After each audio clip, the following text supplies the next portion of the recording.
1.6 billion shillings released as government moves to mitigate effect of floods. Still in this bulletin, fuel prices reduced, but is it enough?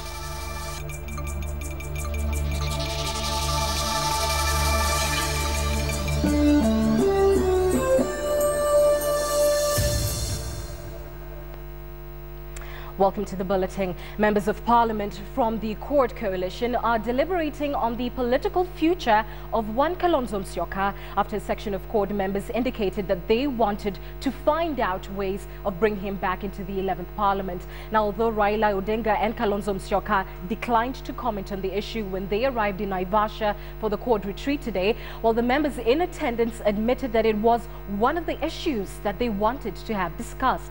KTN's No Tieno kicks off our coverage with that story. Members of the Accord Coalition, drawn from the Senate, the National Assembly as well as the Accord Summit, are making their final deliberations ahead of the formation of critical House committees after the reconvening of Parliament on Tuesday. At the center of the Accord discussions will be the name to put forward as the leader of minority in the National Assembly, a debate that is also likely to include discussions as to what exactly will happen to Kalonzo Musyoka, the former vice president. No, again, that's an issue maybe for discussion by all of us. There are no hard issues about it. Sources in attendance said former Prime Minister Raila Odinga has not shown any interest in having anyone step down for him. What we want to deal with here is our own organization within the two houses. The leadership in the Senate, leadership in the National Assembly, and also membership of critical committees of the House, who is going to be a member of each committee and so on, and also our role in Parliament generally as an opposition. The retreat, which continues for the better part of Sunday night, is expected to come up with a final list in the morning of who will be nominated to the crucial House committees, especially the leadership of critical watchdog committees like the Public Accounts Committee and the Public Investments Committee. Members of CORD have already agreed that Ford Kenya leader Moses Wetangula will be the Senate minority leader, so they will only discuss who will be the minority leader in the National Assembly, a position that Game Member of Parliament Jacoyo Midiwo is keen to get. If CORD MPs find a way of bringing back Kalonzo, the seat could be left for him. Starting with myself, I've indicated that they are ready to step down in favor of Raila and Kalonzo. So that's not a strange issue. That's an issue that had been dealt with. The only thing that remaining is to decide where. Raila Odinga and Honorable Kalonzo Musyoka will have to make a decision also as to whether or not they want to, be part of the Parliament, or whether they want to offer leadership outside Parliament. But it is part of the debate that is going to take place today and tomorrow. Many are watching Raila Odinga's next move, especially the role he will play in crafting the future of the opposition from outside Parliament. Now, KTN Sunday night. Well, the government has recalled all 52 ambassadors and high commissioners in Kenya's foreign embassies worldwide. A statement from Francis Kimemia confirms that the diplomats will be expected back within the week. Now, this follows reforms and redefinition of Kenya's foreign policy mandate by the new government. It has been confirmed that the charge d'affaires, or deputy ambassadors and deputy high commissioners, will take charge of the foreign stations until further notice. The government says that updates on further details will be availed to Kenyans in due course. Let's move on now, and Parliament will resume its sittings this Tuesday after President Uhuru Kenyatta gives his first presidential address to the legislature. However, the controversy on MP salaries is expected to feature widely in Parliament's corridors when the House reconvenes. But as KTN's Ashimwelu now reports, the MPs plan to push for hefty pay, and that is already poking various stakeholders to react. 500,000 Kenyan shillings per month is not enough. This is the cry by a newly elected National Assembly even before the dust from the general election settles. Now, it's the topic of a heated debate. Threats by a section of MPs to overturn their proposed salaries as pegged by the Salaries and Remuneration Commission have now set off a sounding alarm across the nation. There's no way you can justify an additional cent. The Consumers Federation of Kenya, COFEC, says it will lead the public in massive protests and even advocate having MPs recalled for pushing for hefty salaries in this current economic climate. The talk around town has been the MPs want more pay because they will not be controlling the CDF. It is not the business of MPs to control the CDF. And remember, the legislation has been done by the MPs themselves. So to turn around and start saying that they require more pay is actually to defeat the purpose of why we have the legislation in the first place. Such arguments, however, only seem to hit a brick wall. MPs have threatened to sack the current members of the Remuneration Commission if their salaries are not reviewed, a move that has been denounced by constitutional commissions led by the CIC. Chapter 15 of the Constitution is clear on the mandate of constitutional offices such as the Sarah Serem-led commission. In fact, the process of sacking a commissioner is so vigorous. A commissioner can only be removed from office for serious violation of the Constitution or any other law, gross misconduct, physical or mental incapacitation, incompetence, or bankruptcy. Furthermore, plans to disband the Salaries Commission entirely would also flop, as Chapter 16 stipulates that a proposed amendment to the Constitution in relation to commissions and independent offices would require a referendum. The frustrated lot are now opting to amend the Constitution to remove MPs from the list of state officers as defined by the Constitution. As such, their remuneration would not be determined by the Sarah Serem Commission. While the members of the National Assembly secretly push for their hefty salaries, those from the Senate are distancing themselves from the controversy. With that one, I'm not ready to participate into that discussion of salary. The MP's pay has been a controversial topic even when the previous parliament was in session, prompting Kenyans to stage protests across the nation. It now seems that the ghosts of MP salaries will continue haunting the nation in the reign of the 11th parliament. Asham Wilu, KTN Sunday night. Well, it's relief for fuel users in the coming month as the Energy Regulatory Commission has announced a reduction of fuel prices at the pump. Now, the new prices are effective today, the 14th, and that will run till the 14th of May, when ERC is expected to make another price review. Now, consumers in Nairobi will pay 4 shillings and 71 cents less for kerosene per litre. Diesel will be going down by 93 cents. That's also per litre, while super petrol prices will decrease with a mere 0.04 shillings per litre. Now, according to a statement from the Energy Regulatory Commission, the maximum prices of other towns have been adjusted accordingly. Now, prior to this adjustment, state-owned oil marketer National Oil had reduced the price of diesel across the retail outlets by 2 shillings, which saw it increase in sales. We move on to a flood watch now, and the government has set aside 1.5 billion shillings to deal with the damage caused by the floods in different parts of the country. Part of the money will be used to provide food to families affected by floods and to repair roads that have been damaged following heavy rains. Deputy President William Ruto, who was speaking in Yatta, Machakos County, says the government will put in place all necessary measures to mitigate effects of the floods. From Tana River County, Machakos County to Kajiado County, floods continue to wreak havoc in various parts of the country following heavy rains. And now the government says it has set aside funds to deal with the damage caused by floods, 1.6 billion shillings. According to the Deputy President, of the 1.6 billion shillings, 500 million will be used to repair damaged roads, while 100 million will go towards the provision of relief food and non-food items to families affected by floods. 1 billion shillings will be used to deal with emergencies. Tayari tuko na vyakula ya kutosha, tuko na madawa ya mifugo. Tumeweka pesa ya kufanya ukarabati mabarabara ambayo itaharibiwa na maji, kwa sababu tunataka maisha ya kila mwananchi iwe sawa sawa.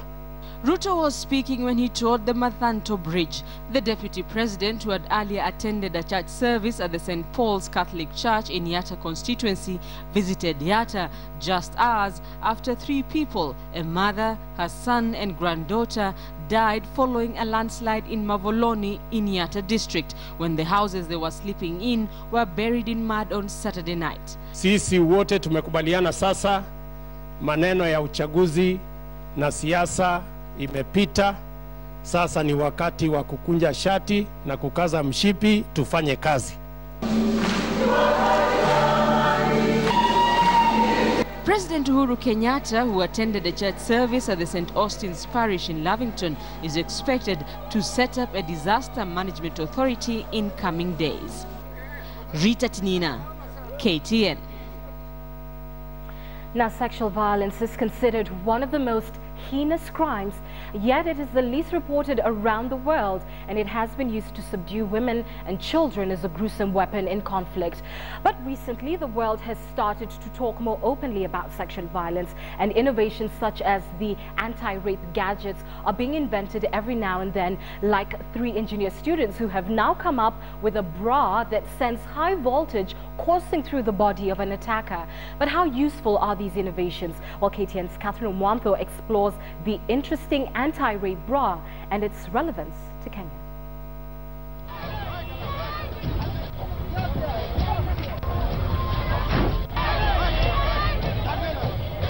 Such scenes are said to be common in India, perpetrated by those who believe in moral policing. Scenes that led 3 engineering students to create underwear that can protect women. It may look like an ordinary lingerie, however built in is a circuit that carries about 3,800 kilovolts of electricity. If an attacker tried to rip off the bra, 3,800 kilovolts of electricity is sent coursing through their body, the same voltage in a stunt gun or taser. People are coming up with the question, what happens if the girl herself gets electrocuted? So I want to tell that it is not possible, because we are here with the insulating layer, which will be in contact with the body, that will be insulating, so she will never get shock. At the same time, it has a tracking device that sends an alert to the woman's parents and the police. The innovators Niladri Basu, Manisha Mohan and Rimpi Tripathi chose to put the circuit in a bra and not underwear after they discovered an attacker will go for a woman's bosom first. Studies show that a woman is raped every 20 minutes in India, with most cases left unreported. Another state known for increased rate of sexual violence is South Africa, where researchers came up with an anti-rape sheath that would attach itself to the rapist and could only be removed surgically. Innovations are good, but we also need to, mostly the measures that are there are response to a situation that has already happened. We need to work more on prevention. We need to get down to the level where we find out, do we ever talk to perpetrators? This is a question that has come up. Okay, perpetrators, they're taken to jail, they serve their term, but do we as a society or as the people responding to the survivors to try and help where we can, do we ask ourselves why a father or an uncle or a neighbor or a grown adult would defile a child? Just as the anti-rape sheath had little success in South Africa, the sheath along with the high-voltage bra would equally fail in Kenya, given that majority of sexual violence is directed at minors. In our shelter right now, we have 26 clients. 2 are adults, the rest are children. Yes, and then something more alarming is always we've not had a bigger room for boys, but now we are even overwhelmed. Boys are being sodomized and abused, physical abuse or child neglect or any other form of abuse, it's in the rise. So yes, children are more vulnerable than an adult. A child, how will a child fight back? A child doesn't know how to say no. As an adult, you can say no and psychologically come up with words to prevent the perpetrator, or you may learn how to fight back. But as a child, that child is at a far much more riskier situation than an adult. Another large group of victims are married men and women, and just like the minors, they would rarely speak up about their ordeals and suffer in silence. First of all, your family, if they're not supportive, or the people around you, if they're not supportive, then to them it's something dirty that a neighbor should never even know or find out that such a thing happened to that child or that woman in that family or that house. So it's sort of a shame. And the few who come up, the few cases that are reported, it takes a lot of courage. On the 16th of December, the rape and brutal murder of a 23-year-old female student in New Delhi, India caused an outrage throughout the world. And also recently, the admittance by some government soldiers within the Democratic Republic of Congo for raping as little as a 6-month-old baby has also caused an outrage and opened the world to sexual violence. Recently, the G8 foreign ministers have committed $35.5 million into curbing sexual violence, especially in conflicts. But the fact still remains that sexual violence is one of the most heinous crimes, and yet it gets the least convictions. Catherine Omwando, KTN in Nairobi. And perhaps, as we've seen, technology might just be the answer. Let's move on now. And for decades, one man living in Baringo has been indulging in a rare delicacy, and that is of tortoise meat. Now, while some would term his choice of food as bizarre, he says life wouldn't be the same for him without it. And as KTN's Angel Katusia now reports, this rare culinary preference is attracting crowds to Baringo. The cooking stove, a traditional 3-stone jiko, is all ready.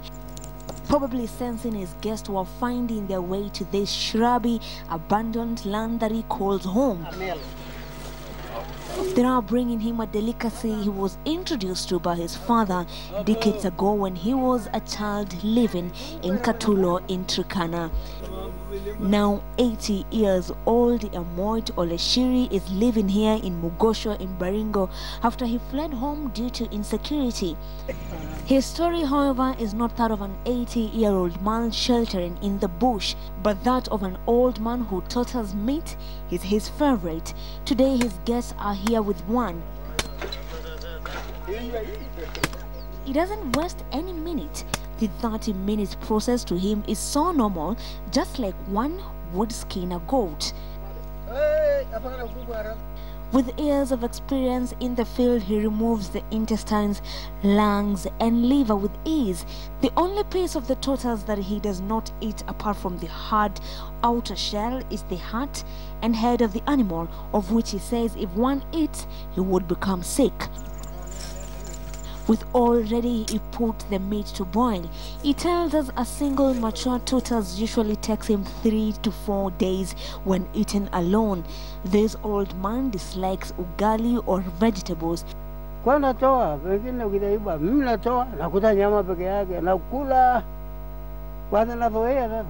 Area residents, although puzzled by his habit of eating tortoise, they always accompany him when he is preparing his rare delicacy and even assist him in hunting them. Hata wakati tunapokuwa na usaidizi ya kuwa na maharagwe nini mahindi, yeye huwa anachukua tu, lakini ile chakula asili yake ni hii nyama. Sasa hii msokobeke huwa anaenda anatafuta.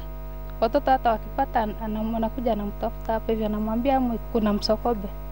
Anakuja anampeleka, huyu mzee anaenda anachinja. In 2010, residents forcibly took the man to his home in Turkana. They were shocked to see him back in 2 months. Maybe his love for tortoise meat and its availability here drove him back. Who knows? Nakula.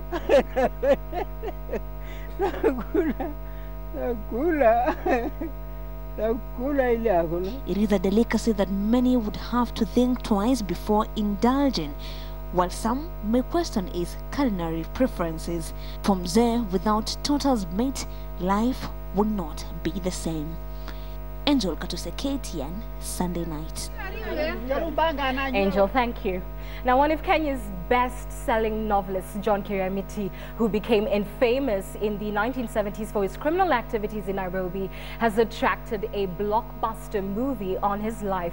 The movie, which will be produced in Kenya, has attracted a lead cast from Nigeria. Jim Ike, Nigeria's top actor, is among one of the 2 stars expected to take the lead role in the upcoming My Life in Crime movie. The movie will entail Kiriamiti's life with a criminal, My Life in Crime and My Life in Prison crime series, and those are of course various novels. Now, the rights for those novels were secured by Kirina Productions, that's from East African Educational Publishers, in February of 2011. The lead cast in the movie set to start its shooting this September include Jim Ike, as I have said, Jack Zolo, Janet Kirina as Millie, Jeff Koinange as Daniel Arab Moboy, among others. And joining me now in studio is, of course, the lead character, Mr. Ike, Nollywood television and film sensation. Thank you for joining us. You've read the books, I imagine. What have you thought about them?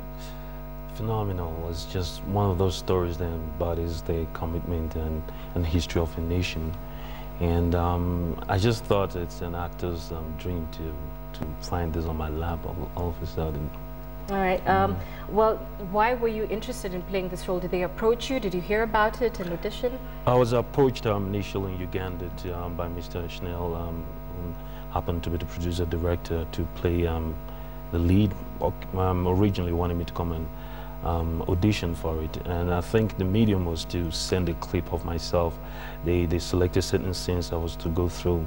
But when I went through the script, I found out that I had something that was incredibly unique. This kind of opportunity passed through your hands once in a life. It's not just about the commercial value or kind of remuneration I was going to get.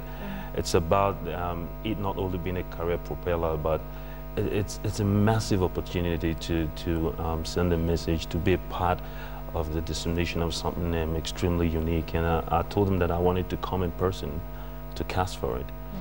He probably took it a pinch of salt, but I did. I flew down here on my own account and auditioned for it.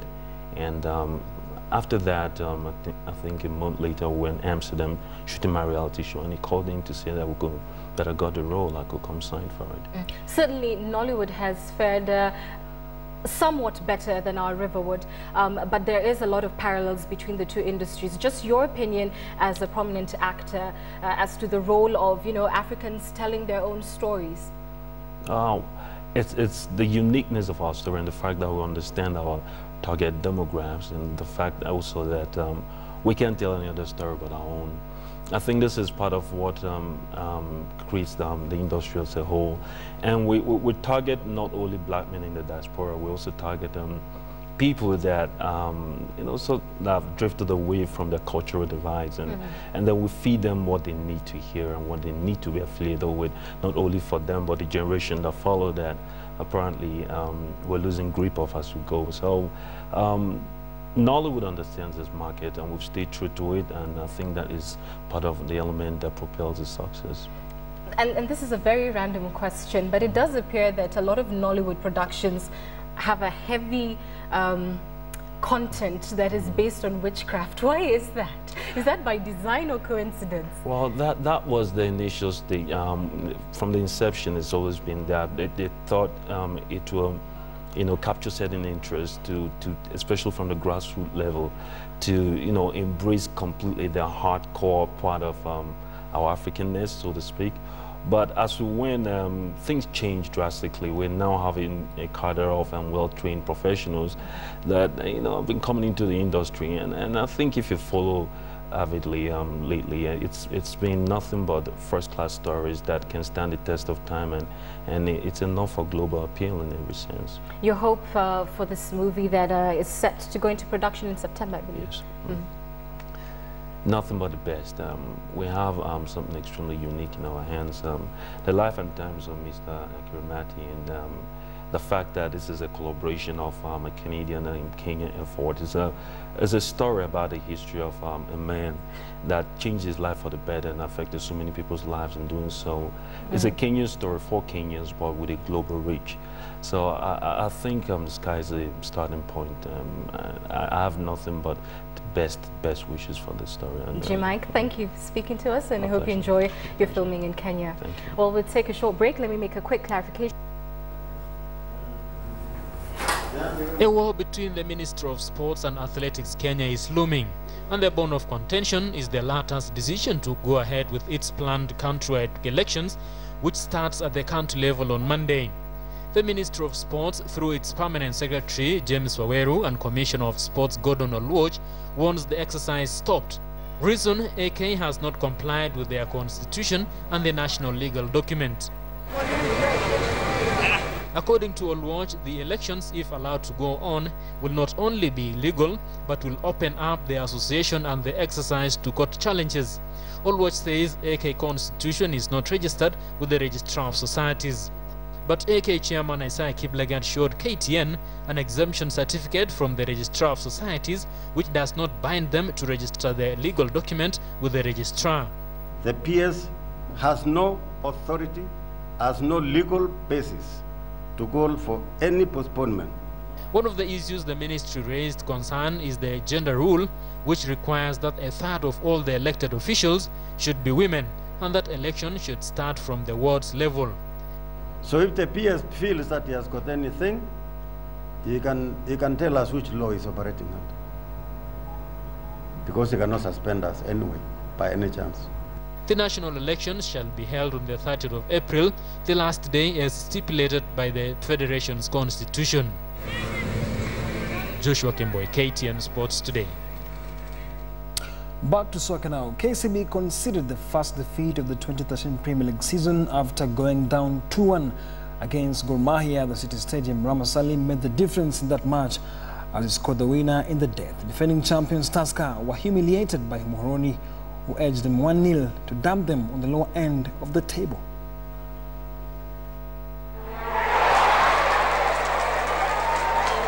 The quest by both Gor Mahia and KCB to score early in the game was evident. KCB, who went to the City Stadium as leaders, lost clear chances in the first half. No team shook the other's net after the opening 45 minutes, and the second half was the defining moment of the game. Striker Clifford Alwanga was a thorn in the flesh of Gor Mahia backline, combining well with fellow strikers Jacob Kelly and Benjamin Chaka. It was Gor Mahia who drew first blood 10 minutes after the restart through Donald Mosoti, who was set up by Moses Odhiambo. Kogalo's celebrations were cut short as a minute later Musa Mohammed handled the ball inside the box to occasion a penalty that Clifford Alwanga comfortably converted to level the score. Danny Serenkuma pressure generated Gor Mahia's goal. The Ugandan import was fouled inside the box.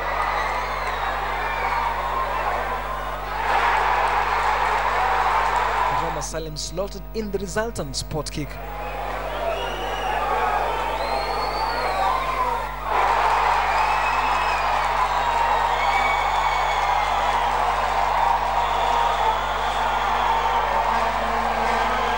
Mass congratulations to their bench, because they are really doing good job. They gave us hard time. They had their chances, but first 3-4 chances they had, they didn't score. What I can say is football, because the pressure was up, and I can just not say anything. Muhoroni Youth were other winners of the day, beating City Stars 2-0. Sony Sugar registered the biggest upset so far by edging out defending champions Tusker 1-0 in Awendo. Ulinzi Stars returned to Nakuru with 3 points from Thika, where they slowed Thika United 1-0, thus following the climb to the top of the table.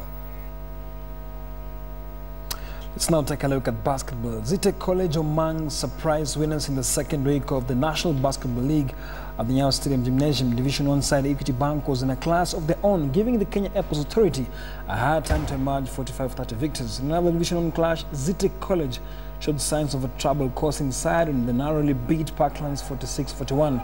Strathmore University were the other winners of the day after defeating Umoja 79-64. In the ladies' matches, Simba came from into the match against Spice's Charge side, beating them 56-51. Cooperative Bank continued with the good form after seeing off Nakuru Club 80-50, with Thunders registering a 66-56 win over Terra.